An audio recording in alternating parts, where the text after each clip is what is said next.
I think that Mets fans need to understand how crazy a possibility of Ronnie Mauricio actually being called up is. Guillorme just got hurt. Danny Mendick is here. If Danny Mendick gets hurt, it's Jonathan Arauz. Jonathan Arauz gets hurt, Luke Ritter. If Luke Ritter gets hurt, it's going to be Jose Peraza. Now, if Jose Peraza gets hurt, Omar Quintanilla and Wilfredo Tovar are going to come out of retirement. Episode 25 of the Mets Weekly Podcast. Brutal honesty, 60 minutes. We are back. Let's go.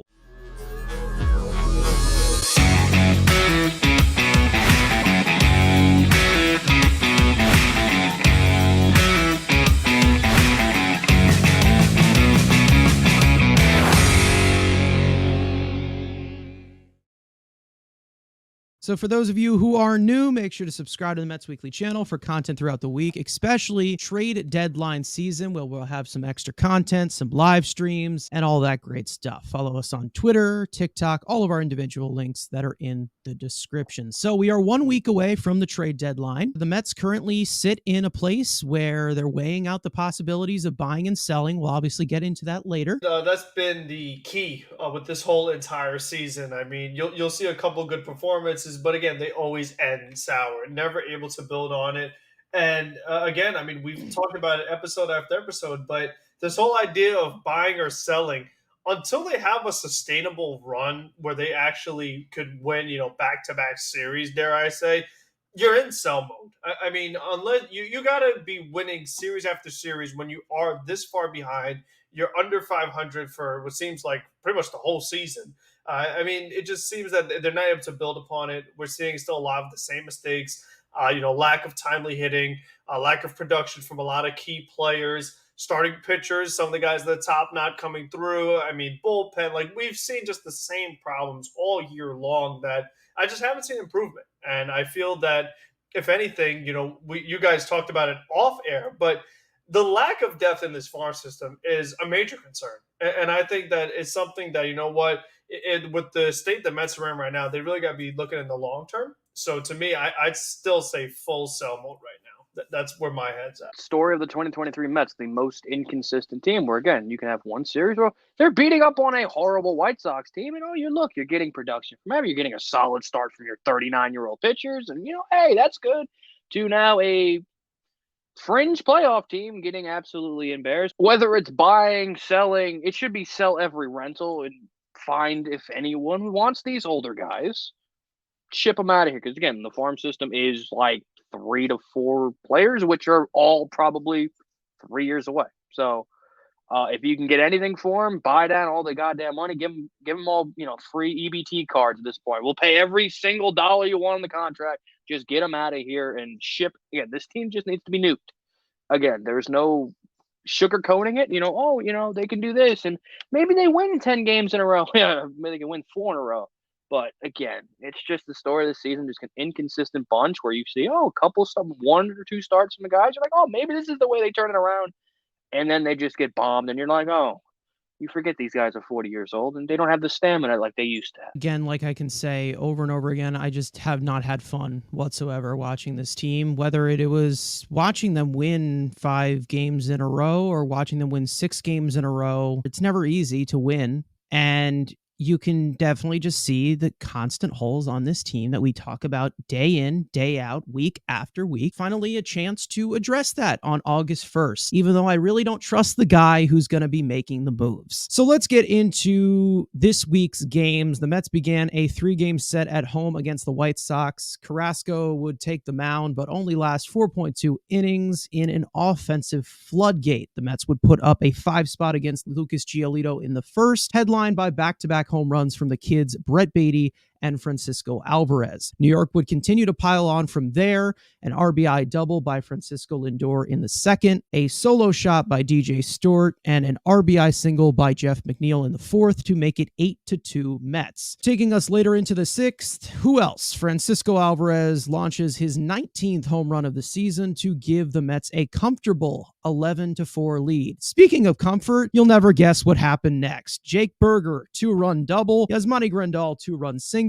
and a pass ball scored yet another one to make it 11-9 in the eighth. The tying run would come as close as 90 feet away, but David Robertson would shut the door to help the Mets hold on to a Game 1 victory. On Wednesday, Justin Verlander took the mound and was fantastic. 8 innings pitched, 1 earned run with 7 strikeouts. Brett Baty opened up the scoring in the third with a solo shot for a second straight day. Alvarez notched yet another RBI, leading the Mets to a more peaceful 5-1 victory in Game 2. On Thursday, Jose Quintana made his long-awaited Mets debut. More on that later. The Mets offense stayed fairly silent, but not before Omar Narvaez clubbed his first home run as a Met to cut the White Sox lead in half in the 5th. But the Mets bullpen barely gave them a chance as Drew Smith would surrender 4 runs in the 6th, which would avoid the Mets' sweep of the south side of Chicago. On Friday, the Mets would travel to take on the other colored Sox in Boston. Kodai Senga took the hill, only going 3.1 innings pitched and surrendering 3 earned runs, but the Mets would fight back. Brandon Nimmo launched his 15th home run of the year in the 3rd. Daniel Vogelbach would give the Mets the lead with a 2-run shot in the 4th. After a 2+ hour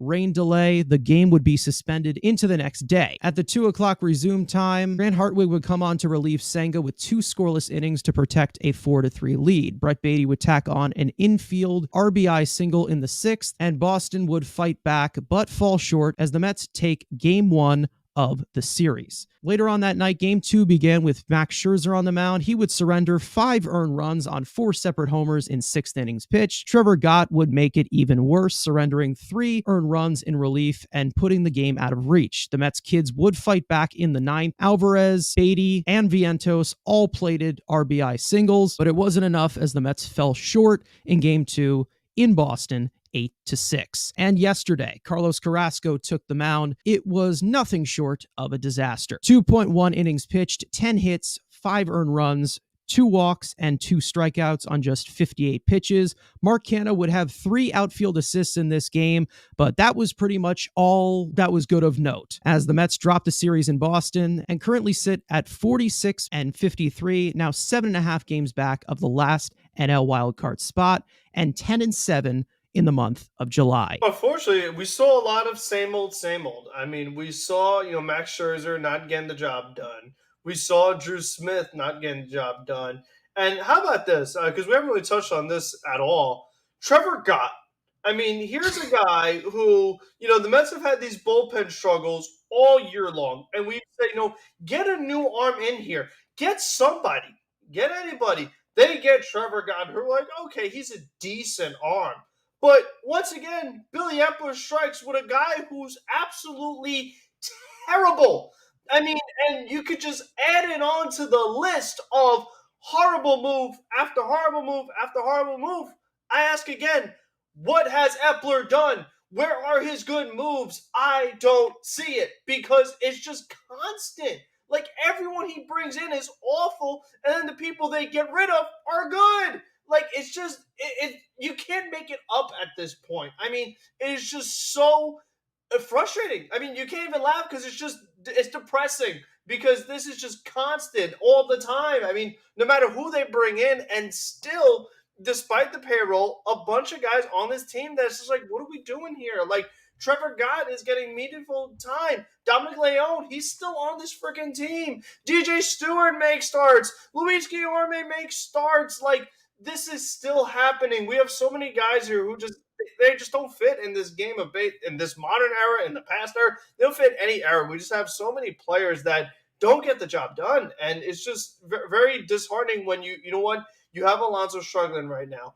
Lindor struggling. McNeil's been struggling all year long. Marte's got migraines. I mean, everyone's got stuff going on, and they're surrounded with just such lackluster players. So it's like, if your stars are slumping, no one else is going to pick it up. And I think that's just been the perfect example where you have just a lot of really bad offensive outputs. Like, you had that game where they scored the 11 runs, which, to be honest, as the Chicago was coming back, I thought the Mets were losing that game.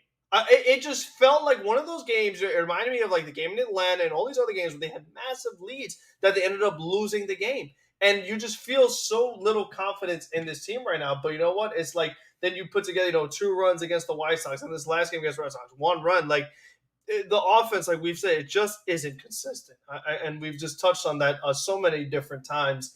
And it's like, who can you really count on? You give And again, it makes no sense to me. You give Alvarez the day off when you have a day off on Monday and things like that. So, I mean, just very puzzling decision making all the way around from top to bottom. And that's been the story of the year. I mean, we've had we don't feel great about Epler. We don't feel great about Buck. And you could just see it on the field. It's just no doubt that there's been a lot of mistakes made, and they continue to make them. And that's why this team continues to struggle. Go back to the thing I opened the show with. It's just the model of the 2023 inconsistencies. Where you again, 11 runs, and you all knew when Tim Anderson came up with second and third, we all kind of thought, oh, here's a little bullshit hit in the right field, 2-run game, White Sox lead. We all thought it. And he actually hits the ball hard, hits the right to center field, and then makes the catch. But like, again, no lead is safe. Besides Robertson, Hartwig, and Rayleigh, you could kill everybody in that bullpen. Drew Smith, the day he gets pause for necessary effect, but the day he gets DFA'd, I might start a diet and go on a juice cleanse because I need this fucking guy. Yeah, I don't think it's never gonna happen. It will never happen. But the day because enough is enough. And you know it's bad. And my dad brought this up because, again, I'm seeing them on the deadline day in Kansas City. He texts me, we're going through the team, going play by play. He goes, I got Drew Smith cards when he was with the Vegas 51s. This is how long this guy has been on the team in the organization. Dominic Leone, whatever. But Drew Smith, the day he died, the day that DFA notification hits might be better than when Jesus returns at this point because I cannot deal with this guy. Because every time, even in today's game, he comes in, bases, and again, Buck, great opportunity to bring him in. Bases loaded, 1 out. We all said, here's the grand slam. And Chang coming up, MLB The Show legend, here's the grand slam. Like, you knew, that's the first thing we all said, it's going to be a grand slam. He gave a single, and then a wild pitch. Oh, great, instead of giving up homers in Fenway, having a wild pitch and a single. But, again, the bullpen needs to be completely nuked again. Yes, missing Diaz can clumber the whole bullpen season, whatever. God, I would think about what would have happened if you had Diaz, this version of Rayleigh, and this version of Robertson. It's probably one of the best bullpens in the league, but will be a what if. Rayleigh can be used in the 7th, and Ottavino and those bums can just be used in garbage time. But again, rotation going today's 2 1/3 from Carlos Carrasco. 10 hits. No homers, though. They were all doubles and singles, so we kept the ball at the ballpark. That's a first. But, that's fun. 2 1/3, and having to use 2 innings of Drew Smith and seeing Leone for a couple innings. But I guess I'll give it the only bright spot. Grant Hartwig looks to be something. Yeah, hopefully. I guess. Hopefully, if Hefner doesn't nuke him. Fucking matters. He will be dead in 3 weeks. It's just the inconsistency of, hey, win a series. Yay, fun to get killed by the other Sox, the Reds. And it's trade deadline day, and got it. August 1st can't come faster at this point. Just need everyone off this team. Let me add to the Drew Smith pile real quick. Did y'all see after that White Sox loss when Buck Showalter said that, the issue here with Drew Smith is, just some command issues. Really? Huh? That is incredible. That is crazy. And we're just talking about the last 12 games. Are we sure this hasn't been a problem for 6 fucking years now? Anyways, every goddamn time this team shows any sort of momentum, any possibility of getting going, that they can move into the driver's seat, get to 6 games, 5 games out of this wild card, in comes Max Scherzer to fuck it up. Every goddamn time. It seems like every single piece of momentum when they're coming off of 2 good wins, 3 good wins, Max Scherzer comes in here and just fucking blows up. We'll never get a month where Max Scherzer and Justin Verlander are both healthy and we get 10 great starts combined from them. Trevor Gott. Where the fuck did Billy Epler find this guy? Where did he actually find this guy? I have never seen a better meatball thrower than Trevor Gott. And I understand that's the easy thing to say, but he has 4 different pitches. They all look the same. They all don't tunnel. They don't do anything. They just hang at the top of the strike zone. He's awful. This guy is awful. He's pitched 5 innings, and I've seen enough of him. I don't think it's really command issues. I think this dude just sucks. They spent $8 million to get this guy. Out of anybody in that Mariners bullpen's elite. The one guy you pick is this fucking guy.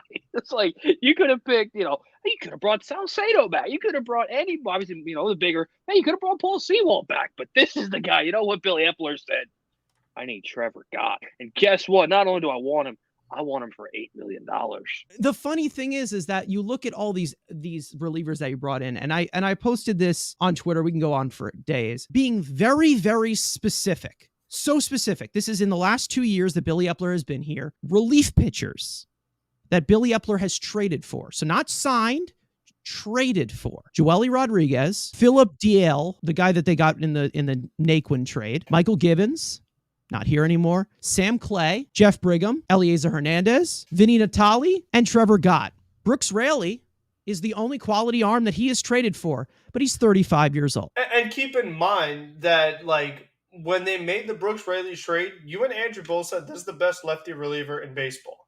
So, I mean, that wasn't, it was a good move, don't get me wrong, but it's not like you, again, I'm still looking for the Mets surprise. Like a guy who was who became quality, or a guy that no one ever heard of who became good. You can't trade for the best lefty reliever and say, "Oh wow, look how good this guy is." And I don't, not you. I don't want to and I don't want to hear the Aaron Loop crap, because he had a career before that. You know what I mean? I just, there's no guy comes here from another organization and just becomes a gem, and this is something that we can go on forever for. But back to the games. Francisco Lindor obviously has cooled off since the All-Star break. Jeff McNeil has not looked good either. Pete Alonso, will get into him later. The starting pitching has been better, but then the bullpen falters and this and that. It's pretty much just constantly repeating ourselves, seeing them gain some kind of silly little momentum and then just pissing it away completely. Now, backtracking to a bigger point of note, Jose Quintana did make his long-awaited debut for the Mets on Thursday. Quintana has spent all season on the injured list recovering from rib surgery, but he did return against the Chicago White Sox. Quintana went 5 innings, surrendering 6 hits and 2 earned runs with 3 strikeouts on just 77 pitches. His fastball topped at 92 miles an hour, sitting at 90 to 91, also throwing his sinker 39% of the time. When asked about his return, Quintana said that he is so excited to be a part of the team in the second half, and he will do the best that he can do to win games. The 34-year-old pitcher signed a 2-year, $26 million contract with the Mets over the offseason. 5 innings, 2 runs, 3. He's not a strikeout guy. So this is what he was kind of brought in. And what I expected from him, he's a guy that consistently will give you 5 innings, 3 to 4 runs a game, don't strike a lot of guys out. So, again, it's not, oh, my God, G. Golly Willikers, this guy's in the second coming of, Jesus. But he's a quality number 4 starter. That's what he is. And I just don't be Carlos Carrasco. That's all I kind of ask. Again, you really can't be mad at it if I get that consistently. I mean, it's not great. The bullpen has to go 4 innings every time he's going to have to pitch. Maybe an occasional 6 would be nice, but again, give me sub 3 runs a game, strike out a couple of guys, just give me 5, 6 innings. That's kind of what I expected. And 1 start in, yes, it's a god-awful White Sox team, but, I can't be that mad. I'll take that any day of the week, every 5th day.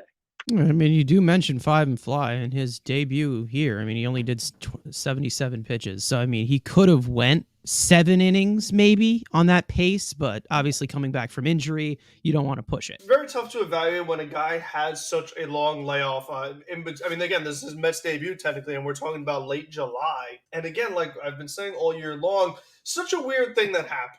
You can't really compare it to previous guys' rehabs because this was such a unique situation. But what I will say, as far as the overall performance, I don't love it because here's a guy, you say, okay, well, he gave you 5 innings, 2 runs. That's a good start. Okay, sure. But if you look deeper into it, you gave up 6 hits, so you had some traffic. It could have been worse. You're able to, negate it and not let it overwhelm you. But you touched on it. The guy, he got 3 strikeouts, and, the fastball is topping, 91, 92. That ain't going to get it done. Teams are going to be able to adjust to that. Teams are going to be able to tee off on that. So I think that, while this was an okay start in the grand scheme of things, I think that these kind of performances are not sustainable, especially when you do face a more elite offense compared to, like Andrew said, the Chicago White Sox team. So we'll get to the trade deadline stuff later, but if a team wants to take them, by all means, go for it. Because, again, we've talked about this team needs to get younger. And again, based off what he's coming back from, I don't anticipate seeing like a reinvigoration of him. I definitely do have my concerns and his sustainability, his durability, all those things involved. And again, we need young pieces. So it was an okay start, but I definitely am very cautious about how I feel about it. I'm not going to be like, oh my gosh, now we got another really quality start in rotation. Nothing like that. It was an okay start, but going forward, I'm still a little uneasy about how I feel about his performances down the road. Over the entire year, I've kind of just like really have come to some shitty conclusions about this guy, just from top to bottom. I mean, at the beginning, we expected him to be a possible innings eater because he was able to go over 150 innings last year. That didn't obviously happen because, I mean, he's making his debut right now in late July. And then he gets this injury and, you know, I just went full dyslexic and thought it said lettuce on his rib. I mean, I've been having a tough time, you know, comprehending a lot going on with Jose Quintana. I said last week, this guy might suck. And, you know, I wouldn't be surprised if he did. And I mean, I wouldn't say it was a great start. It was 5 quality innings. He's not untouchable. I don't think he is somebody who's going to back up this rotation, especially with now having injury history. Speaking of the trades, you know, I don't think that he's not untouchable in any point.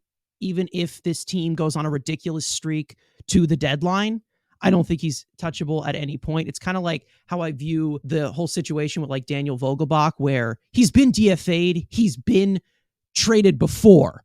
It's not like we need to be the only team that keeps him in this bubble. It was better than I thought it was going to be. It went better. Is it replaceable of Chris Bassett? No, absolutely not. You have a lefty, a crafty lefty, who isn't David Peterson.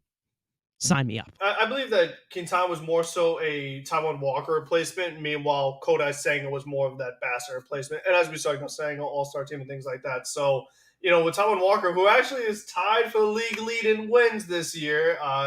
So, I mean, as far as that, who's more sustainable, you never know. I mean, they're both all-stars, so they have that going for them. But I would compare more to that. You know, I wouldn't say he was ever the Bassett replacement. More of the Bassett replacement just comes from him eating innings. And like we saw him, you know, like over 150 I think he was innings more last so year. just that the thing about him last year is that he made all of his starts pretty much. That was the thing that I was most intrigued by. Yeah, a guy that made 30 starts. Meanwhile, Bassett was a guy that was working like 7, 8. Quintana, he's a 5, 6 kind of guy. So just like be out there every 5 days, because we've talked about the injury concerns at the top with Verlander, with Scherzer, with Carrasco. Like you need somebody that was going to make that start every 5 days.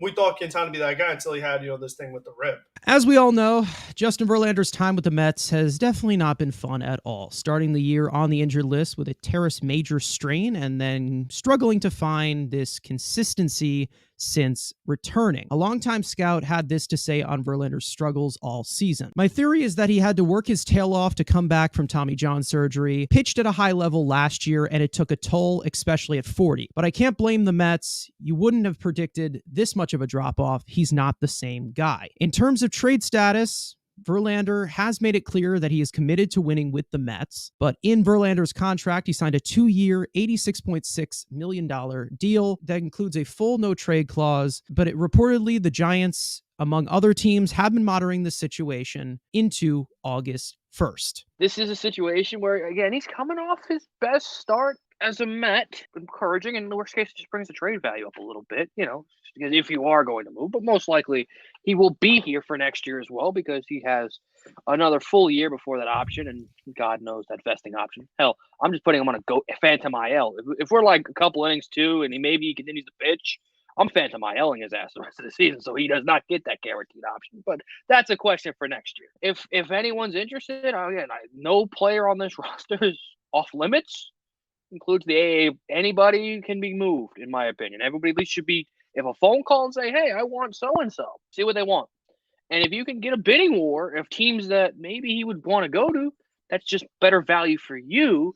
Also, if he pitches well, And also, going into the break, he has one more start before the trade deadline, or two. And I think there's just a case of he's probably not getting. If of the two, he's the harder to trade because he has term, where he's probably Scherzer at least is somewhat.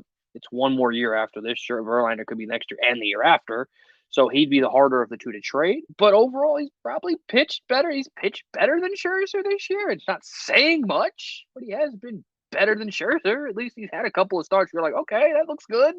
Where Scherzer just gets bombed every night.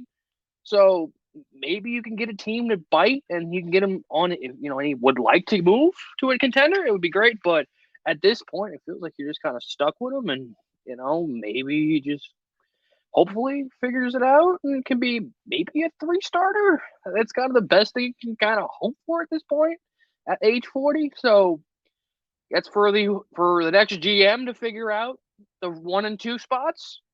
But again, if you're just kind of stuck with him for at least another year, where the other guy in Max is a little bit more tradable, but still probably not going to get moved. So you just kind of ride it out and see where it goes. I love my $43 million 3-starter.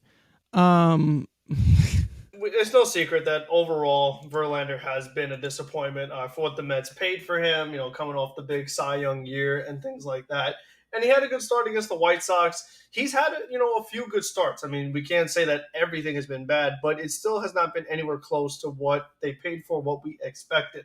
So even though he had this really good start against the White Sox, I wouldn't be totally shocked if he had a very start. I mean, if his next start is against the Yankees or whatever, the Yankees have been struggling for the most part. But if Verlander gave up, anywhere from 3 to 5 runs, it really wouldn't surprise me. But I hope that he can figure it out because, again, it's like we've been saying so many times, we're just repeating ourselves at this point, but signing 40-year-olds is never good practice. I mean, it doesn't matter who the player is. It's never a good idea. I mean, you could go as far back as much as you want. Players get worse as they get into their 40s. That's just a fact. It doesn't matter who it is. As you get older, it gets tougher, and especially with pitchers. I mean, that gets even more difficult. So for me, if the Giants are interested or whoever else is interested, I'd be willing to do it because it's clear that Verlander is not the guy the Mets paid for. That's obvious. It's only going to get worse next year. So again, I think if you could semi get out of this deal and get young pieces back for it, it's what you should be willing to do because you're not getting what you paid for. He's not going to win another Cy Young. He's not going to give you another sub-2 ERA. You won't even get under 3 ERA, in my opinion. I mean, that's just the way I feel right now. So to me, is that, you know what, the deal didn't work out. So if you could at least get something for it that can help you down the road, because again, we're looking at this Mets team long term, like we've talked about. Not a lot of depth in this minor league system. Not a lot of versatility in this minor league system. You got a bunch of third basemen, and people got to figure out new positions and things like that. You have 2 catchers, so no pitching, big time pitching prospects. So there's still so many long term question marks that need to be answered for this Mets team. No long term outfielders, no long term starting pitchers. So it's like if Verlander could help you start to answer some of those questions by getting some big time young pieces. That'd be something that could really help out this team going forward. And I think that's where they should be looking because this whole idea of, this all-in, short window, blah, blah, blah, it hasn't worked out. I mean, the Mets need to take much more of the in-house approach, the long-term approach, building it up. And then, then you can kind of spend and fill in the gaps here and there. But right now, even though he had the good start against Chicago, similar to Quintana, I'm not throwing a parade. I'm not saying, World Series, here we come. Make sure you don't trade Verlander. Keep him next year. Next year is going to be our year. I don't feel that way. If anything, I feel it's going to be even worse next year. So to me, I hope he has another good start this way. Like we said, increase that trade value. If someone's willing to take him, he's yours. Again, it's more of just stating the obvious, especially with this quote from this scout of just talking about working his tail off to get back at Tommy John surgery, and it takes a toll. Him being 40 years old. I told you so. Wasn't I saying this before the season began? How prone he is from the great season that he had last year?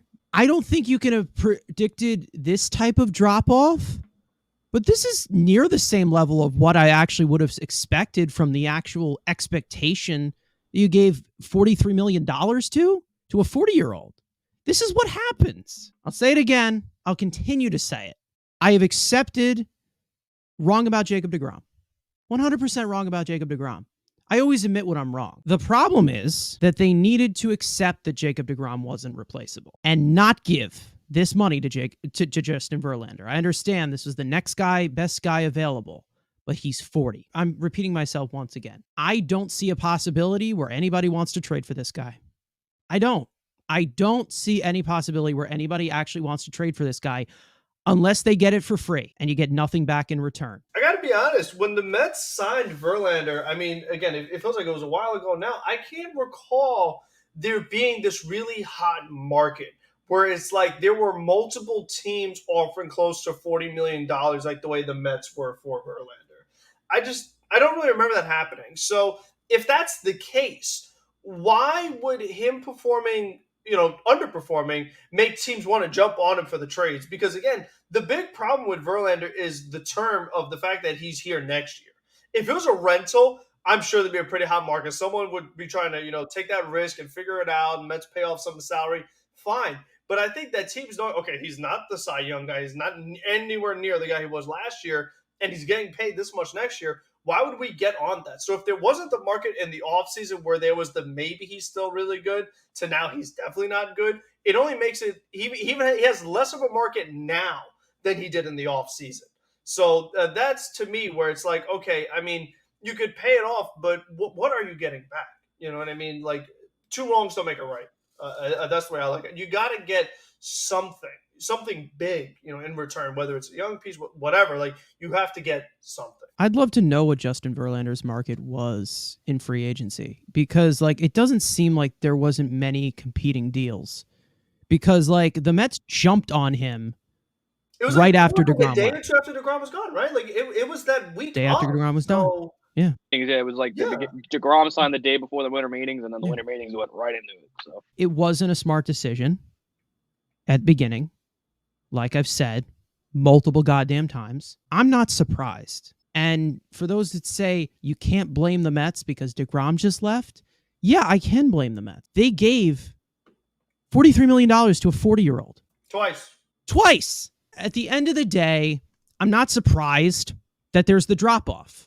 I'm not surprised we had injury concerns at the beginning. This is exactly what I tried to warn everybody with getting Justin Verlander. DeGrom aside, this is exactly what I tried to warn everybody about. Talking about him pitching a lot of innings last year hurts his case more than helps it in terms of mileage on his arm.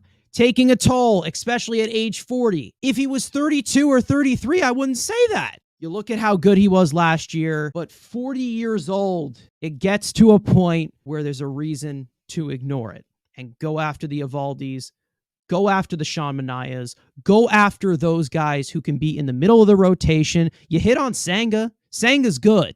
Senga's really good. You talk to Bassett again.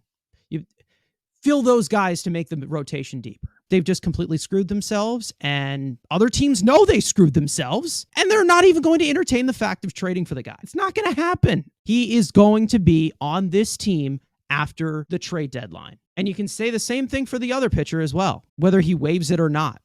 I don't see either of these guys getting moved, and I don't blame any of these other teams because their value is lower than when we signed them. Now, about over a month ago, Pete Alonso went on the injured list due to a wrist bone bruise and sprain. The recovery timetable was expected to be 3 to 4 weeks, but the Mets first baseman came back in 11 days. Since his quick return, Alonso has struggled mightily, slashing 165, 269, 350 with a 76 WRC plus in 119 plate appearances. When asked about his recent struggles and injury speculation along with it, Alonso has denied them all, saying that if I wasn't ready to go, I wouldn't be playing. During this stretch, the Mets offense is ranked 21st in overall offensive run value and also in the bottom third for batting average, slugging, weighted runs created plus, etc. We can't build a lineup around him that he doesn't have to be the sole outcome of the offense.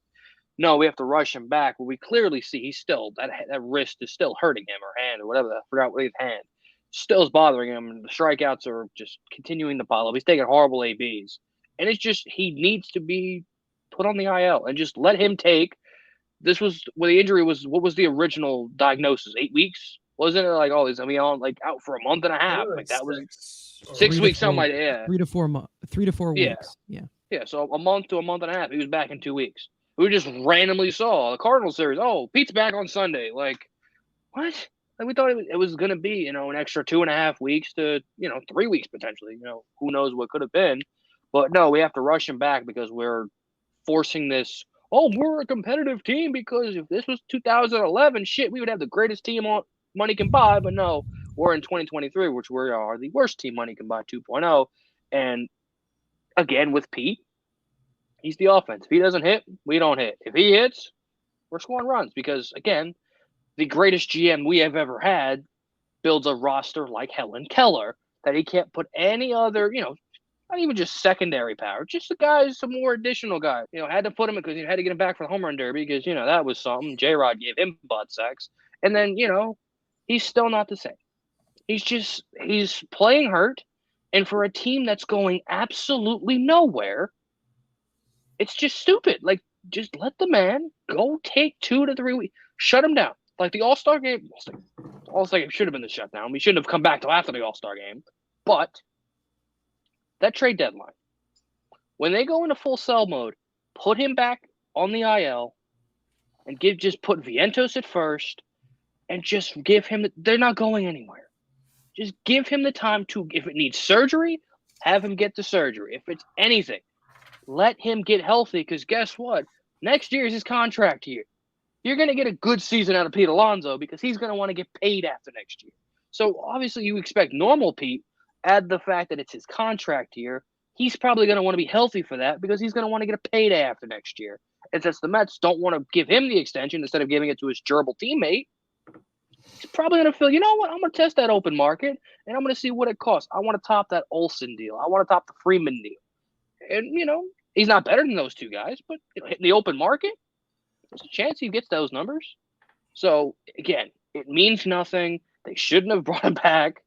But, again, it's the Mets. They can't do anything right. They try to kill Carlos Beltran, remember. So they don't know how to manage injuries. We've been talking about this since the beginning. He came back way too quick. I think he's playing hurt. And like Andrew said, I think it'd be the perfect way to test it.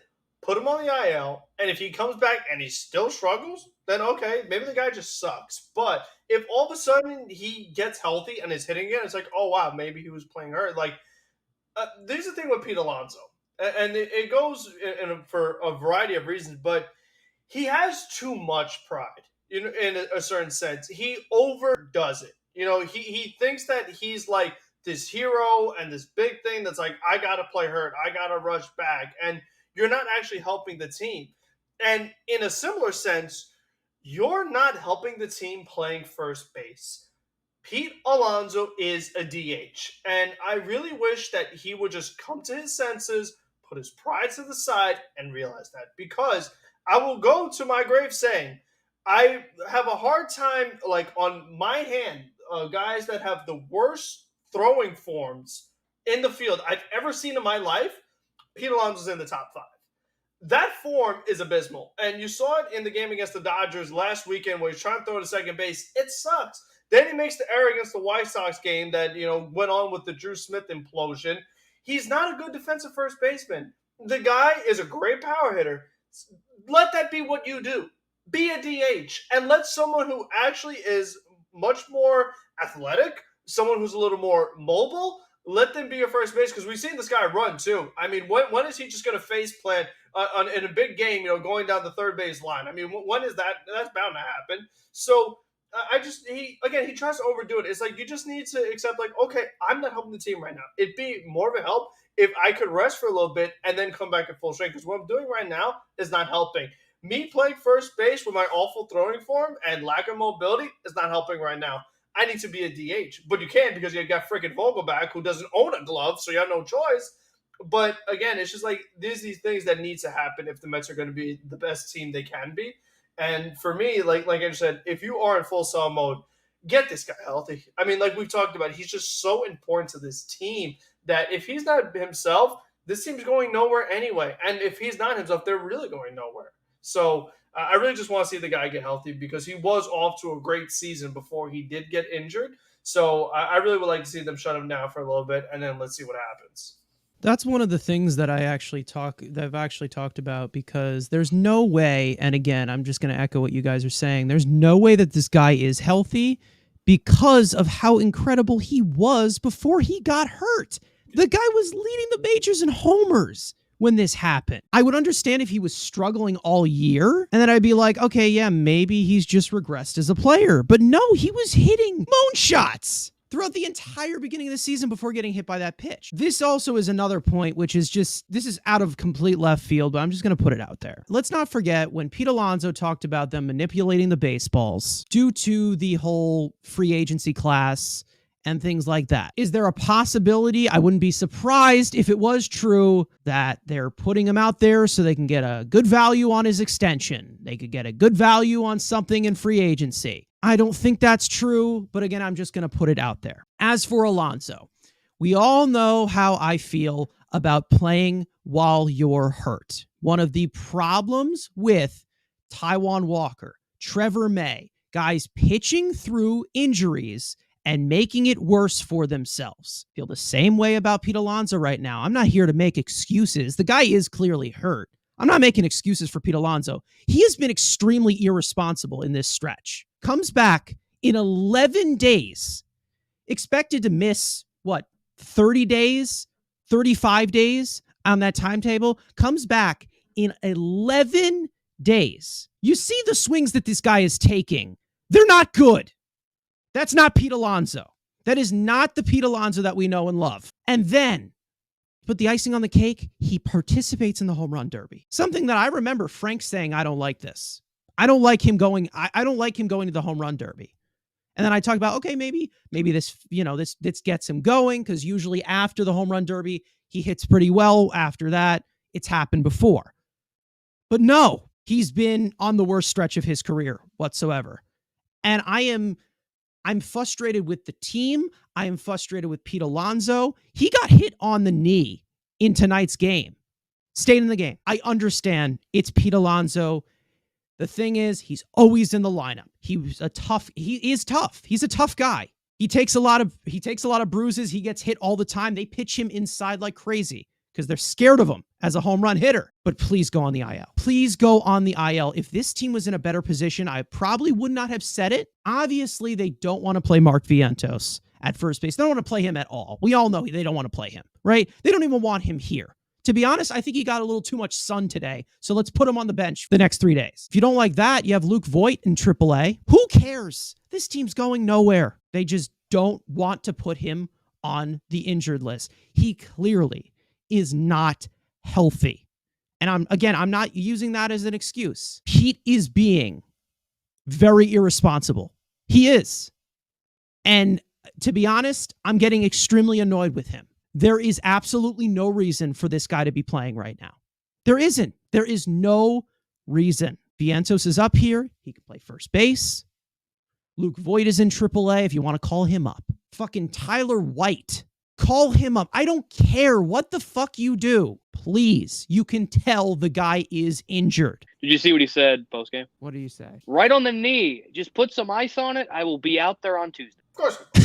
I was literally laughing my ass off when he literally just says what you literally implied. He literally just said. That's literally, that's the thing. We talk about Pete Alonso being very stupid sometimes, right? It never affected his career, right? When he was doing that stupid shit. Now he's doing that. And that's what pisses me off right now, especially when you're in this sort of frame where he's about to be a free agent at the end of next year. Is he going to be a future piece to this team? Or are they going to let him walk? What is going to be the deal here? He's hurting himself, he's hurting the team, and he's hurting any future possibility of him actually getting the money that we know he rightfully deserves when he's right. Anyone with a brain can realize that he is not healthy. And I'm not saying I fully blame Pete Alonso, but he's been extremely irresponsible, like I've said multiple times. Do we want to open that can of worms or no? Go ahead. I mean, what's going on Pete Alonso? Because at this point, and I've seen this debate on the internet and all over Twitter, because the difference between Twitter GMs and actual GMs, me being in the Twitter GM part, is everyone thinks, oh, you're trading Pete at lowest, which there are some facts. He's been god awful. Obviously, he's playing injured, so trading an injured asset.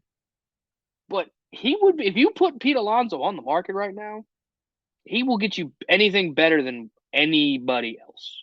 He will get you more than Verlander, Scherzer, Robertson, Pham. If you put him on the market right now, you will get actual pieces. And again, the Verlanders and those guys, you're not going to probably get what you rightfully deserve because they can control wherever the hell they want to go. So if they go, hey, you see it in the NBA all the time. Bradley Beal, I'm going to Phoenix. Trade me to Phoenix, you're going to get nothing. Phoenix is going to be like, all right, here's a fucking second round pick and, some scraps. That's those guys with those no trade clauses. You're going to hopefully get something, if Verlander and them will give you a couple teams to, be open enough a couple teams. You put Pete on the market right now, that's 29 other teams can bid. There's no restrictions. Listen, I'm not opposed to it. I really am not opposed to it. Obviously, listen to offers. I would definitely listen to offers than anybody on this roster right now.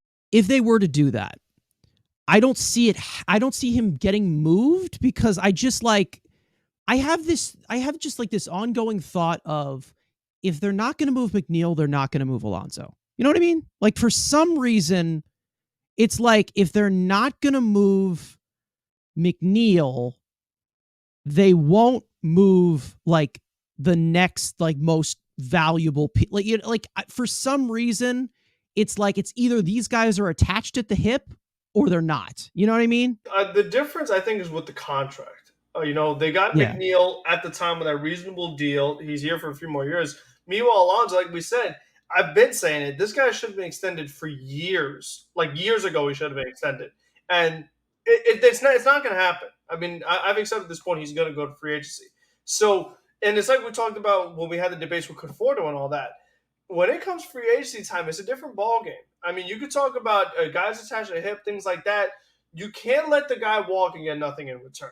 But what I will say is that if I'm trading Alonso now, what am I replacing him with? Because, we've talked about all the time, the way this team is constructed right now, Pete Alonso is so important to this offense. You take him out of this lineup, the lineup sucks. So if you're doing that going forward, who is your replacement? It's not in the minors. I mean, Mark Vientos, listen, if we had AAA Mark Vientos in the major leagues, all right, we got something. But right now, Vientos has. They don't even want to entertain that. They don't even want to entertain that. That's the thing. Vientos has not got again, and this is even another reason why Alonso should be on the IL. We still don't know what Vientos is. Still, we have no idea what is consistent major. It's like we talking about JD Davis, consistent major league reps. That's how you find out what the player is. We don't know that yet for Mark Vientos. But again, P. Alonso, where are the Mets? If the Mets were to trade Alonso, where is another P. Alonso coming from? Where is their next big time player? Absolutely not. And especially we talk so much, homegrown guy, this, that, the other. I mean, are we doing this again? Are we really just getting rid of our top guys again?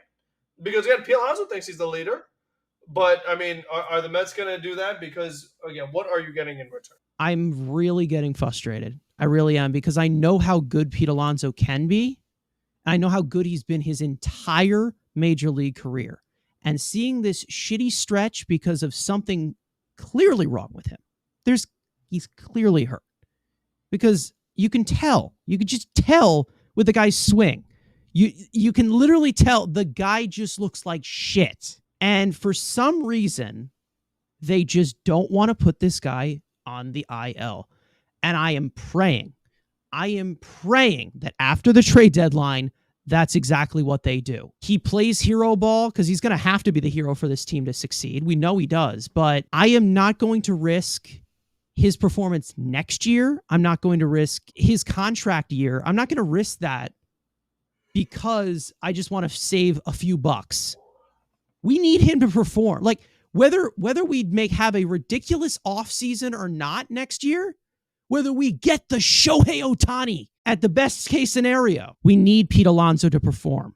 And I am not going to risk it all for a mediocre team because Charlie Morton hit him with a 90-mile-an-hour fastball. So without a doubt, one of the Mets' worst players all season has been Starling Marte. Following his 2022 All-Star campaign, Marte this season is slashing .254, .308, .332 with a 83 WRC plus in 333 plate appearances. To no surprise, Marte has mentioned that he has been dealing with a lot of lingering pain and soreness due from his double groin/core surgery from the offseason. Marte went on to say the following: I can't lie and say it's affecting my running because that's not how I feel at the very moment. But at the same time, we're working every day and we're doing everything that we need to do to make it better. Now, earlier this week, the Mets placed Marte on the 10-day injured list with severe migraines after missing consecutive games, reportedly vomiting aggressively for 48 hours. The Mets recalled prospect Mark Vientos to take Marte's spot on the roster with no further update yet on the 34-year-old outfielder. I think when we all kind of knew when we signed him, we knew year one would probably be decent. We'd hoped year two would be productive, and then we were scared for years 3 and 4. When you get that, a guy with his injury history in Pittsburgh and Miami and Arizona, wherever else he's played, Philadelphia, I don't know. Guy played everywhere, it seemed like. I know he didn't play for Philly, but you knew his injury history. There was going to be some concerns, a nagging injury here. And last year he was productive. And again, like we expected, year one was going to be decent. We were praying that the regression wouldn't have come into at least year 3. But God, has been fucking awful. And it's not even like, oh, okay, he's hitting into bad luck. No, he's going up there 3 swings, like the gif of I think it's from Mickey Mouse, so the guy just going 1, 2, 3, 1, 2, 3. That's literally Starling Marte's ABs. He just goes up there. There's no pitch selection. There's no I'm going to sit fastball. And then if I get it's literally just going up there. Helen Keller, here we go, 3 swings. Let's make this over with. And there's his highlight of the season is literally SNY pans to a fan saying, "Open your fucking eyes." And the next pitch, he swings the slider like any other batter's box. That's his highlight of the season. And that pretty much sums it all up, that the regression is here, and this is worst case scenario because you're stuck for 2 more years at $20 million a season, and you're getting into, oh God, we're going to have to McCann this guy soon, where you're just going to have to eat all the money. You're going to get nothing in return, and this is just another outfielder and just another pile of burning money on Roby Island with the McCann, with the Cano, of, again, Billy Epler. We brought him up a lot today. Instead of going with, in their prime players, let's just continue the trend of past or at the end of their prime players and try to, hey, we got 2 to 3 years. Hopefully they're good the 2 to 3 years. We're fucked on the back end. And this is what happened. This is, you roll that dice, you swing and miss with pitching, and you swung and miss with bats like Starling Marte most of the time. And the defense has been bad. He's just straight up drop balls that, normal outfielders can catch. And it's just been, the regression is here. And we're hoping year 3, the deal. It's like, oh, we got 2 good years out of him. And okay, now he's 36 or whatever he would have been next year. And boom, it's kind of what it is. But if we're going to opening day next year and he is not the 4th outfielder and they bring in 2 starting caliber outfielders, that's a problem. It's hard to have a 4th outfielder making $20 million, though. That's the thing. Yeah, I mean, it's definitely been a rough year for Starling Marte, and this makes it even worse. Andrew touched on a lot of the points with Marte, and the thing is, similar like we've talked about with Verlander and Scherzer, he still has a couple more years on his contract. And like we said, when you are an older player like this, it's only going to get worse. That's the sad part. The drop off, and again, we knew year 4 would be kind of dicey, but the drop off from year 1 to year 2 was pretty stark and drastic. But I think I'm more so concerned with how he recovered from, the core injuries, the double groin surgery, things like that, just how much the lower half was already breaking down. That's where you build your power from. And that's what Starling Marte, he's a spark plug kind of player. And that comes from his lower half, putting it in the gaps, those doubles, triples, stolen base, things like that. Batting at the 2 spot in the lineup, he was making a lot of things happen. He was right in the middle of a lot of the Mets' action on the offensive end last year. But if his lower half is compromised, I mean, he doesn't have the redeeming, prolific, consistent power to make up for it, where it's like, okay, if he's not hitting, double, triple, stealing base, he's stealing home runs. The home runs, similar to Canada, down significantly. I mean, the power has just been totally zapped out of his bat because he was a guy that every now and then, he was more than sneaky power because when he got a hold of it, I mean, there were no doubters. He could hit no doubters. He didn't hit a lot of them, but he could hit them. He did have good max exit velocity. But I just think that, like Andrew said, it's like, even though he's getting paid whatever he's getting paid, you can't count on him being a big time contributor next year because it's been so bad this year. And again, it's not going to get better. That I would hope, and this is like I was talking about, we talked about the Chris Bryant, hypothetical, just whatever, but still, they're going to need corner outfielders. I mean, whether it's next year, the year after that, the year after that, because guess what? Looking at the farm system, there's none on the way. So are you going to make Alex Ramirez a corner guy? Maybe. Okay, you're still going to have outfield problems going forward. So I think that, trying to get ahead of it now, if you see some players you like right now, go for it, because I would not be, being, oh, let's just keep the guys we have. You got to get rid of that approach. Last year, 101 wins doesn't matter. It's about this year. It's about next year. That's in the past. It doesn't matter because you brought back the same team, nowhere near the same results. So I think they've got to be looking at other options, other avenues, because the way he's been playing right now this whole migraine thing, who knows where this is going to end up. I hope this isn't anything like actually major where, he has like some underlying thing that they have to work on, kind of like Quintana and whatever. Like, you hope it's not that kind of scenario, but it's just another, I don't know the word for it, but it's just another bad thing to happen to Marte this season. A bad year gets only worse. That's the way I look at it. If I were to compare from him coming down from this 2022 season where he was great, I think overall I can say that this is watching Starling Marte all year of how he's been and how things have gone for him. It's heartbreaking. It really is just heartbreaking how much of a toll that this year has taken on this guy physically and mentally.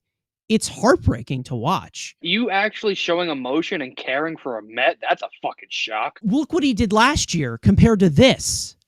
Like, and it's not going to get better though. Like, let's it's not going to get better. He's in his mid-30s now, right? And I've always said, like, as much of a Conforto fan as I am, I like Starling Marte. I think he's a great player. I did not like the 4 years because of the injury history.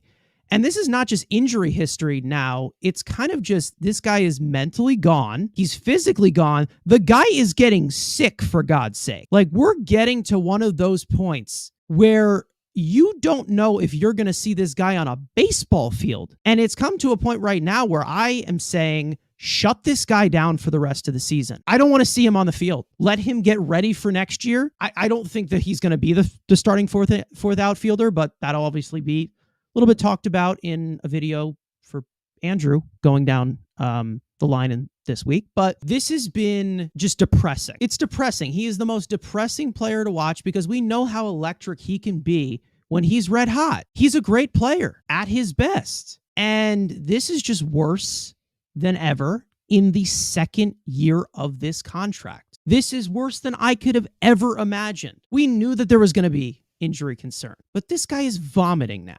That's how bad this is. And that's what we're looking at here for the next 2 years.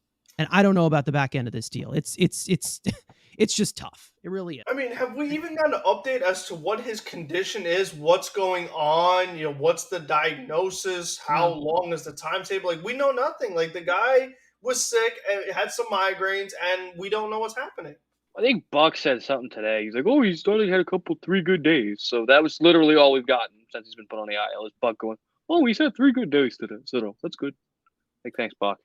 It's great analysis. I mean, unless he has stomach bug, I don't know, because that doesn't just randomly happen and then goes away. Like, something like that is, I would think there has to be something going on. So again, I'm not a doctor, so I don't pretend to know. I don't know anything about medical stuff, but neither is the Mets training staff. So no doubt there. So again, we hope it's nothing that's gonna come back again. Nothing serious long term and all that. That's my only hope, is that it's just a quick little thing and that he's able to get back on the field. But again, what's he going to do to make up for it? How is he going to get back to that player? Because I don't see it. I think that player is gone. I mean, because the thing I loved about Marte last year was he was just so consistent. I mean, he hovered from like 280 to 300 the whole year. I mean, or sorry, like 285. His whole career too. His whole career as well. He's just a guy that he just felt like he was always doing something productive. He was always doing something helpful day in, day out. Meanwhile, this year, it feels like, is he ever doing anything productive? Is he ever doing anything helpful? Like, just such a drastic drop-off in such a short amount of time. And again, like, you're talking about for his career, like, Marte doesn't have down years. Like, I mean, We saw with McNeil, like he had a down year, was able to bounce back. With Marte, he's never had down year, so we don't know if he's capable of bouncing. The only down years are when like he's had injuries. Exactly, and then like double groin surgery, like you don't come back, you don't get better from that. Cord injuries, things like that. You know, he had the hand thing last year. Like, there's just too much going on at this point that you don't come back from that. Yeah, it's just hit after hit after hit. It just continues to get worse for him. That's it. And the fact that we're tied down to, fully guaranteed 2 more years. I mean, it's going to be a nightmare. It's just really, it's a nightmare. And we've talked about this tons of times on here. I'm scared. I really am. I'm scared, and I'm continue to be scared, and there's no reason why I shouldn't be scared. All right, so now obviously it's been a while since our last podcast, so a lot of news and rumor have been floating around regarding the trade deadline. So I thought that we would combine all of this information, go through all of our respected tangents with the deadline just being a week away. Let's go into all of the trade rumors that we have heard most recently. As for Scherzer and Verlander, both have made it clear that they will not be discussing the trade rumors publicly regarding both trade clauses. The latest report from Buster Olney is that the Mets will discuss Max Scherzer and Justin Verlander trades prior to the deadline. Now, he did say that a big part of this analysis will be, is Max or JV better than the replacement options available for the rest of the market? There's also some rumors around Jose Quintana, how multiple teams have been scouting Quintana leading up to the trade deadline, according to Andy Martino. Multiple clubs have been impressed with his 5-game rehab assignment and his solid Mets debut. Now, as for role position players, we have the Dodgers monitoring both Pham and Canha for the trade deadline. As for just Canha, teams have been reaching out to the Mets on his availability, with one possibility being the Seattle Mariners. As for just Pham, the Phillies have also been targeting a right-handed corner outfielder and would love to acquire him at the deadline. Omar Narvaez has also gained some trade interest, potential landing spots being the Yankees, Marlins, and Pirates. As for the bullpen, per Pat Ragazzo, rival executives are expecting the Mets to deal David Robertson at the trade deadline, and also per Ken Rosenthal, Brooks Raley, and Adam Ottavino are expected to become available, but the Mets have yet to do so. As for the core of the team, the Mets do not plan to engage in trade talks for Pete Alonso at all, per Andy Martino, and all Marte, Lindor, McNeil, Nimmo, Senga, Beatty, Alvarez, all of those talks are silent. Now, the Mets brass is continuing, still hoping for one last Hail Mary in the next week before hitting the sell button, as Billy Epler says they will weigh out all the scenarios until the August 1st trade deadline. Main question here, do they buy? Do they sell? Do they do a little bit of both? Do they just blow up Citi Field and get rid of the Mets? Like, let's put that as a possibility out there as well. I love the Oppenheimer route, just nuking Citi Field. I love that. If you watch a video when we upload the next few days, sell everything. I've made that clear that I want everything sold from Roberts. All the rentals gone. Obviously, try to move the AARP memberships. If there is a controllable outfielder, I won't throw names because there's a video coming out. If there's a controllable outfielder available, make a phone call.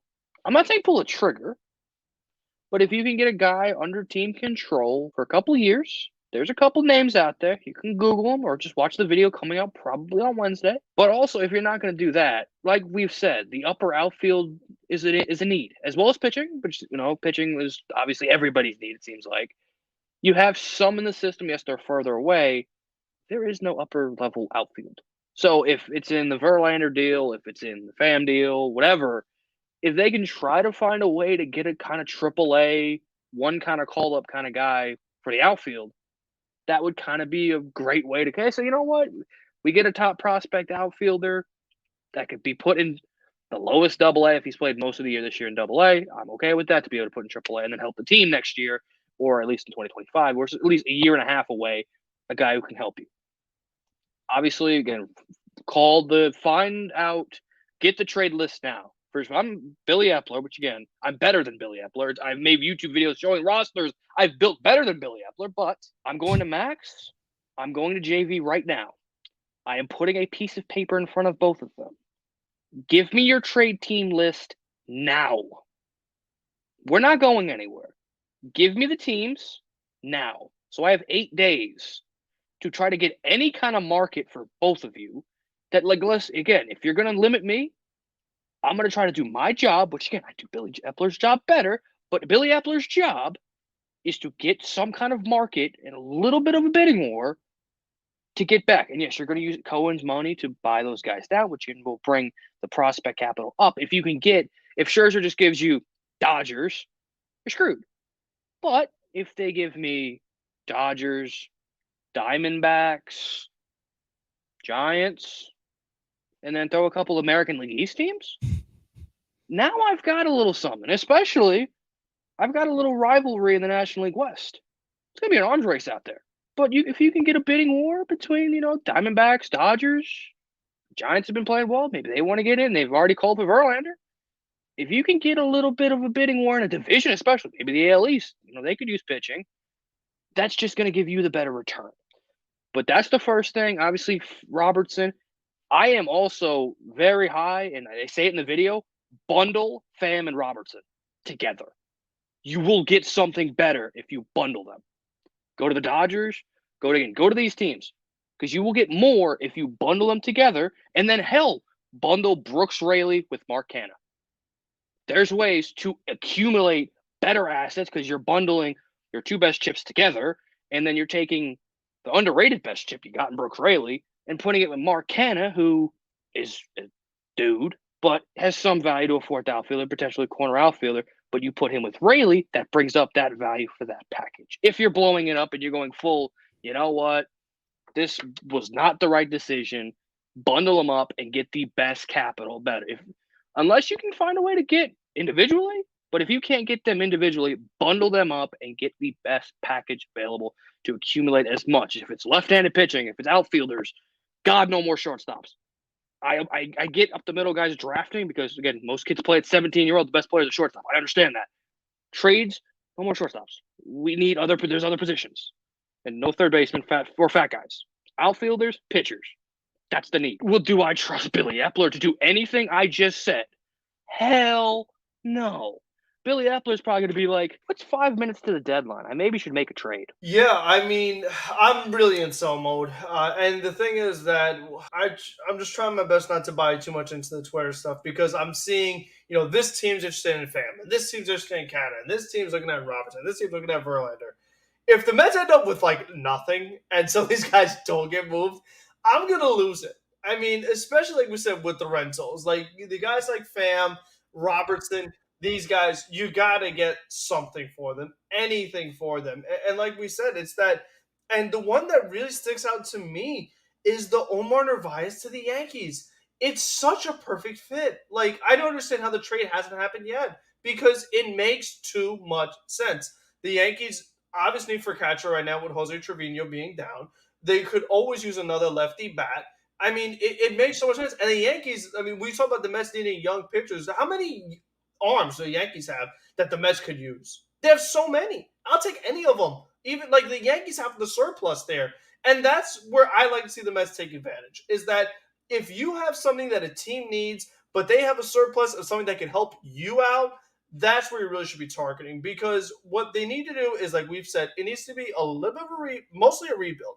But if they could get just a little bit of a retool, that would be nice as well. Because you don't want to get guys that are too raw and that are too undeveloped and too young, that are, they're single A, double A caliber. Because, again, I don't trust the Mets player development. And I've said that plenty of times all year long. They have not developed players really well right now. I mean, anytime, like we said, they don't get the diamond in the rough. They don't get the hidden gems. It's always these guys, there's no doubt, like, okay, Francisco Alvarez was this big international prospect, became one of the best prospects in baseball. The Mets didn't develop him. This guy had talent the day he got here, so there wasn't too much development. That was more so on Francisco Alvarez's work ethic and just his overall talent that he has. Not anything that the Mets did, like, again, I can't give him a lot of credit for that. So to me, it's that I'm looking for guys who are a little bit of AAA, or that they're on the major league roster right now on the bench, that they don't have that consistent playing time, but they still have something about them that they can help. Like I said, those corner outfielders, those relievers, things like that. That's where the Mets need to be targeting. And then these teams that are in win-now mode, they get these veterans. The Mets take the young players that are almost major league caliber. They're almost ready because the Mets, number one, don't have the time for guys who are not ready. and they don't have the trust in player development for guys who are not developed yet. So that's where I'm looking right now. I need all these guys to be moved. And the fact that how is Acevedo not available yet? I mean, he's like number one on my list of guys that need to go because, again, 2-year deal. No, thank you. I am terrified of what Adam Acevedo is going to do in the Mets uniform next year. I mean, that's going to be a disaster. So if I can get anything for him, I don't care what it is. I'm doing that. And like we just talked about, how is Marte not available? I mean, we just talked about it. It's only going to get worse if I can get anything from with that contract, because I'll tell you what, by year 4, we're going to be like, oh my gosh, contract sucks. So if I could get anything for him, again, he's not going to get better. Core surgery, groin surgery, migraines, like he's done what he can. If you can get anything from him, I'd willing to do that too, because again, if I could free up some of this money, any of this money, then maybe I could actually have a quality offseason where I bring in new players and I'm not running back the same team. I'm not in salary cap hell. And my draft capital doesn't get messed up by my pick being back 10 spots in the draft. If I can accomplish all those things in this trade deadline to help me this year and years going forward, that would be great, because it's like, it's time for Billy Epler to really acknowledge the mistakes he's made, Daniel Vogelback, all these other things, and try to make, I don't want to say make good on it, but at least get something of value out of it. Don't be so stubborn and hard-headed, and like we've said a million times with all the other guys, I mean, he hasn't given us the track record. He's held on to failed projects for too long. Move on.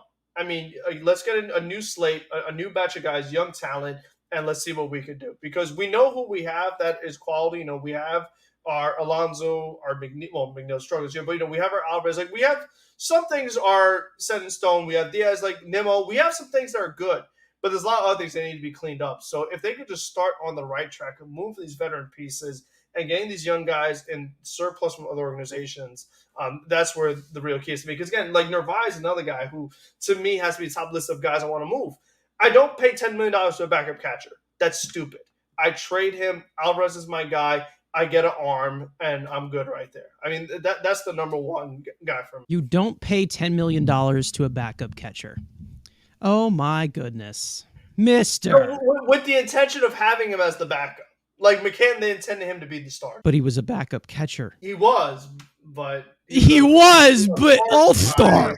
All-star, yeah. Exactly. All right. What's it called? Have pictures of your girlfriend like that you don't want leaked? Like, you've wanted him dead since day one. Like, what? I get it. I get it. He doesn't even play. He don't play. I mean, yes, you're paying him $8 million. This is great. I said it from the beginning. Alvarez is the guy. Why am I giving a multi-year deal to The Atlanta Braves just paid $8 million for their backup catcher, Travis d'Arnaud. Yes, d'Arnaud better than Narvaez. Yes. Yeah, well, yes. Andrew, he just came off a Silver Slugger year. Narvaez came off a crap year. And here's the thing. d'Arnaud did it as a Brave. We talk about so much.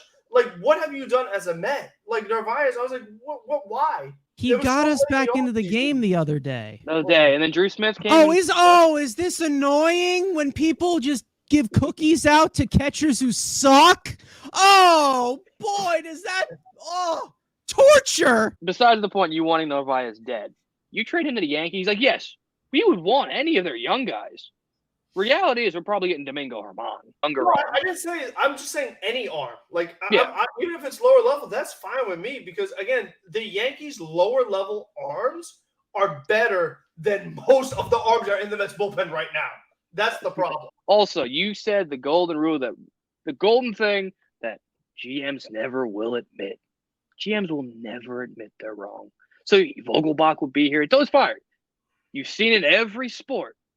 They keep their guys. And they'll never admit. Only the elite of the elite GMs will admit it. And they do it very rarely. The shitty GMs, trust me, I've seen one of the worst GMs in the sport never admit he was wrong. And I've been fucked. Billy Epler's doing a great job of copying that guy. So you'll probably get an extension for Dan Vogelbach coming after the trade deadline. I don't have any certain preferences of what I would actually do, because I think that just generally 95% of this roster to me is available. The biggest thing that I'm looking at is obviously the biggest problem this year is just the rotation. And what I want, in my dream scenario, obviously I would get rid of these two fucking AARP losers. After this deadline is to have Jose Budo in the rotation, Joey Lucchesi in the rotation, Mike Vassell in the rotation. I will even, I mean, I don't care. I want this entire rotation behind Senga. Everybody else can fuck off. Everyone else can go. See what you can get for Quintana. Carrasco, DFA his ass. No one wants him. Verlander, Scherzer, obviously we've talked about the possibility of that, but it's not going to happen. I mean, I want an entire rotation of AAA pitchers for the rest of the fucking season. I want to see David Peterson in my rotation. I can't believe I just said that shit. I want to see Tyler McGill giving up nuke. I want to see the worst pitching rotation ever, because that's how bad it's been this year. And I don't want to see it next year. I just don't want to see it next year. Will they do it? No, they won't. They believe they believe in this team. We believe. Don't believe, no. The problem is that if you're not going to trade them now, you're not going to move them a year later when they're older. We already know about the trade value of Carlos Carrasco. It's pretty much nothing, right? You're going to have to pay somebody to take him. You're just like, okay, we'll cover this. You take him. That's it. There is some upside in David Peterson and Tyler McGill, but it's at its lowest point right now. Jose Quintana, you ain't getting a haul for him. I just want to see the worst rotation possible. Now, obviously, I would love for the team to get younger, of course. I would love to shop within the core as well, but they're not going to do that because they don't want to accept that this core is not one shit. And I don't think a week of terrible baseball is going to push them to that limit. If you have a good enough offer, take it. Then I also have the half of me where it's like, maybe you just stay put at the deadline because I don't trust Billy Epler to do anything. The team's going nowhere. You might as well just move nowhere. They need to get younger, and I don't see any possibility of them getting younger in any offseason anything because they just look at veteran free agents. I'm in sell mode. I'm not in buy mode if they're on a huge hot win streak. I don't trust Billy Epler to do what he is doing because I don't think he's a good GM. He's just not good at his job. I really am just waiting this thing out. I've been waiting it out for the last month, and that's literally what I'm looking at. And this is going to be the most negative thing I'm going to say. But again, we see the world through blue and orange glasses, obviously. It's the team we care about, the team we cover, the team we only see Mets reporters because it's the only team we care about besides the national guys. But from other teams' perspective, and I think people need to dumb down their expectations for the returns, even for, again, fans, rentals, and all of that. Oh, absolutely. Yeah. You look at what Robertson went for last year, the 27th prospect in the Philly system. Now he's the top 10 guy in the Cubs system, yes, that value. Tommy Pham was traded last year as well. He was in a freaking cap dump with Eric Hosmer. I'm not saying he'll get more than what he did last year. It's a lot of retreads. So, and like I've said, if the Verlander Scherzer even idea comes up, if they pull the Bradley Beal and pull that no trade clause, you're not, like, let's say it's the Dodgers and Diamondback, okay, just bringing them up. You're not going to get Pages. You're not going to get Cartaya. You're not going to get any of those top Dodger guys. You're going to be, if you're limited to two, you're not going to get a full bidding war. Again, I always love going into other sports. Eric Carlson won the Norris Trophy. There's two teams bidding. It's the Penguins and the Hurricanes.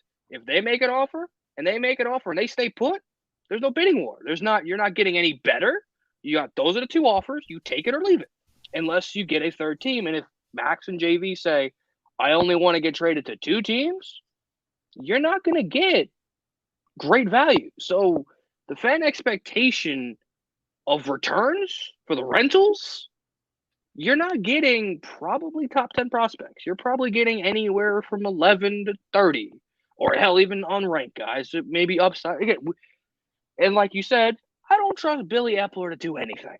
So at this point, like you said, I'd rather just stay put. Here's a quick question. Out of all the guys that we've talked about, who would you say gets the best return straight up? Not bundling anything together. The best return of all the possible trade candidates. I'll say Robertson because it's just the reliever. What was the word? The robust reliever market. And it does kind of dumb it down because now Josh Hader does look to be available. So now Robertson went from being kind of the best available reliever to now he's kind of the second best. If Hader's available, teams are going to go to Hader first, and then you get the sloppy seconds of who doesn't get Hader. Now you're coming to them. So maybe that does work in your value. Let's say somebody overpays for Hader, and then that market comes up. They're like, all right, now let's go jump at Robertson. So honestly, I think the guy to get the most value if you're just trading 1-for-1 would be Brooks Raley, but we're not going to have that conversation because you would have the mutual option of $3 million next year. So you would just get, you're getting the rest of this pennant race. And again, it's the truth. It's why I want to trade. If you're going to trade Pete Alonso, you do it now because you're getting 2 playoff runs. You would have him for this playoff run and next year. I wonder what a 3-man bundle of Robertson, Raley, and Ottavino gets you. It's like a team. They're like, oh, let's just fill the back end of our bullpen. That's like our. The Dodgers doesn't make sense. I mean, the Dodgers back end, they do kind of need a few guys in that back end of that bullpen. I mean, they have obviously they find their guys that they use. But shit, you put Raley and like Robertson. You have control over 2 of them, and then you have Robertson, who's like, so. Everyone's favorite segment, studs and duds. One player that has played great, one player that has played like shit in the last week or last 2 weeks, since we did not have an episode last week. Start with the studs. Andrew, I'll start with you. Common Brooks Raley W. He's the most dependable guy in the pen. I mean, he's all in Boston. Oh, here's a friggin' Dominic Leone or David Peterson jam. Or I forget who it was in the Boston game, but like, here comes Brooks Raley. There's a strikeout. Get out of the inning. So, again, he's been the most consistent and most reliable reliever. And when I said he could be topping Aaron Loop's season, doing a good job at it.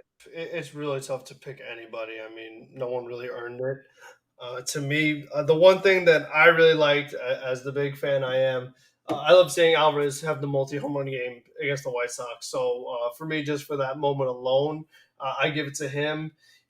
Beatty had a couple of, he had the home run one day, home run the other day. Everything else has been on the ground. So he's like my runner-up because he did have 2 home runs in a week, which for him, that's like as much usually gets in a month. So I'll give him as like an honorable mention. But I did like Alvarez continuing the good season he's having that multi-home run game against the White Sox. They needed it just to win that 11-10 shootout. So I'll give it to Alvarez. I've waited for this guy a few times. I gave him a few. Let's see what he does. Let's just give it to Grant Hartwig. He'll be ruined. But I've been pining for this guy for the last year, for them to call this guy up and replace one of the middle relievers there. So far, he's looked really good. Hard sinker, fantastic bridge cutter. Slider is disgusting. I mean, and he did a really good job relieving Kodai Senga in one of those situations where, that's not a regular situation. Just comes off of, a huge suspended rain delay, gives you 2 great scoreless innings. And I think he's a fantastic arm. And, I wish, some of my other guys were healthy, like Bryce, that, I could pair it up with some of these young arms, but hopefully, that's a piece you can have down the line. But you know what? I'm looking at another Daniel Vogelbach right now in Rowdy Tellez at the trade deadline. I think Grant Hartwig's going to go that way. Let's get to the duds. There's tons of people to shit on. So without further ado, Frank, I'll start with you. Yeah, I mean, this is an easy one. My favorite one to have on the dud list, Drew Smith. I mean, the thing that really just irks me about Drew Smith is that guys have gotten, DFA'd, released, traded, whatever you want to say, for so much less than what Drew Smith has done for 6 years. I mean, like, guys will have a couple bad outings, things like that, and the Mets would move on for them. They'd get rid of them. But Drew Smith continues to just pitch bad for 6 years and is still on this team. Like, I just don't get, like, how much more damage does this guy need to do before they could just get rid of him?